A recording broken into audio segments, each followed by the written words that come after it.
One example that may be just very tangible, it's on the sneakers. I don't know if you love our special Jordan, but sneakers, it's an app where you are trying to cope high shoes.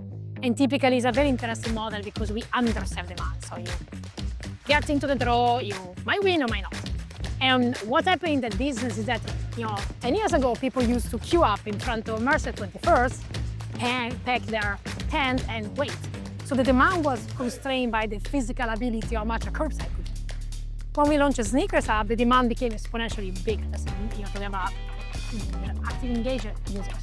So one of the problems we created with that is that fairness was a big thing. Like people felt that they never win and they get pissed off at night. To the point there was like a hashtag I am upset movement on social media. So clearly we started from a business problem, and that's where we start using ML and AI to help alleviate some of the problem. And I think the point we try to do is like, we know we're gonna sell the shoes. It's not about selling out, it's about selling to the right members. How you define the right members. So we use a couple of things. One is the most engaged, the poor guy was tried for 17 times. And then the second piece is more, who are the members where we think they will get the biggest uplift in revenue and engagement after they get an offer. Don't overthink about the tool, meaning the best tool. And what I mean is, like every day there is a best model, a more predictable model, a cheaper model. Literally every morning you read your AI daily and there is something.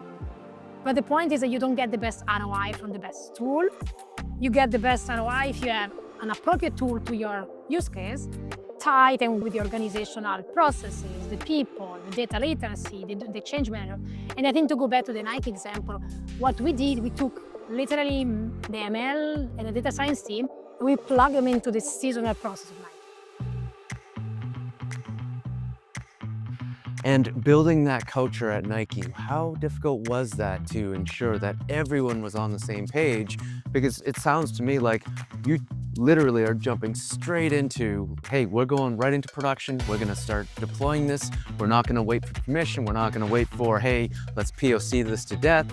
Let's just do this. How did you drive that culture at? Yeah, honestly, that was the most difficult part to do. I think it's like try to change manager. Again, people have been doing the work and have trained marketers. So like we are not, we are best in class. So like it's very difficult to change the culture. And I think to me, that was making, like the very important point is to enable the right conversation and explain like, why do you need to trust the machine, right?